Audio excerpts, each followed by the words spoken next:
د سپورټکاسټ یوې بلې ګڼې ته مو ښه راغلاست او هرکلی کوم. تمه ده چې روغ جوړ به وئ. په دغه ګڼه کې د افغانستان د کرکټ بورډ د پخواني اجرایه رئیس ښاغلي شفیق ستانکزي په وروستیو څرګندونو او خبرو باندې لنډه کتنه کوو او د هغه په اړه لږ وضاحت تاسو ته وړاندې کوو. تاسو به څو ورځې وړاندې د ښاغلي شفیق ستانکزي هغه مرکه چې له ښاغلي جعفران سره یې کړې وه هغه به تاسو لیدلې وي. په دغه مرکه کې موږ تاسو وینو چې شفیق ستانکزی څومره خفه او ګیلهمن دی او وجه دا ده چې ولس او خلک هغه ته سپکې سپورې وایي، کنځي او بدورد ورته وایي. هغه ډېر مایوسه و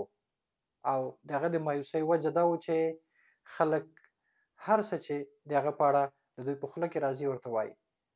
او دلیل یې دا وړاندې کوي چې ګوندې ښاغلي ستانکزي په خپل 4 کلن ماموریت کې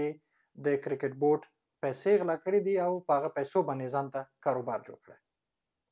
دوستانو یو خبره تاسو ته وکړم، د ښاغلي شفیق ستانکزي د کار پر مهال زه په افغانستان کې خبریال وم او ما خبریالي کوله او اکثره وخت به زه کرکټ بورډ ته هم تلم راتلم او هلته ما ورزشي خبرونه او ریپورټونه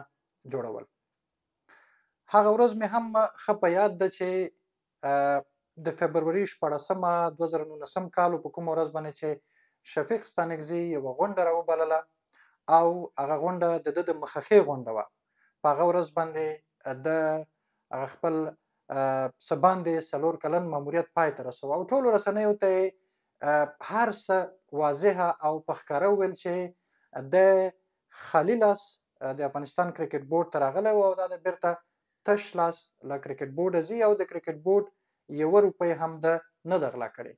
صحیح ده چې کار یې کوو نو هغه تنخوا چې د ده هغه جوړېده هغه به یې اخیسته. خو خلکو په ده پسې همیشه دا پروپاګند کوو. حتی زما ډېرو نږدې ملګرو چې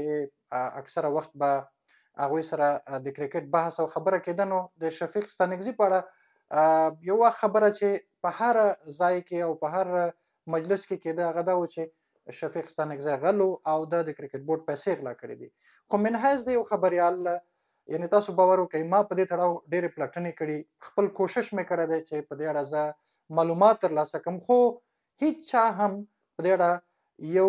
اندک ثبوت هم نه دی وړاندې کړی چې شفیق ستانکزي له کرکټ بورډ څخه یا د کرکټ بورډ له پیسو څخه غلا کړې وي او پیسې پټې کړې وي. نو خبره دا ده چې راځئ لږ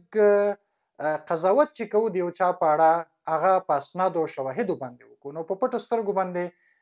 د هیڅ چا په اړه هم داسې قضاوت کول نه دي پکار او اساسي خبره دا ده چې ګورئ د یو کس لپاره چې تاسو په هغه باندې انتقاد کوئ د هغه فامیل او کورنیو ته بد و رد ویل زه فکر کوم دا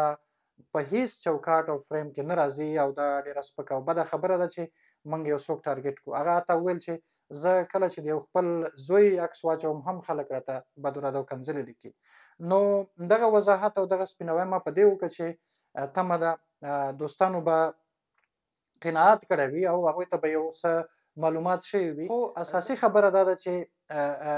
شخصا ما داسې څه نه دي لیدلي چې هغه د ګوندې د کرکټ بورډ پیسې غلا کړې وي او بله خبره دا ده چې زموږ د خلکو قضاوت او دغه څه بدورت چې د ده په اړه ویل کېږي زه فکر کوم چې دا ناسم دي او هیڅوک د دې حق نه لري چې بل ته سپکاوی وکړي او سپکې سپورې ورته ووایي. نو په دې هیله چې دغه پیغام تاسو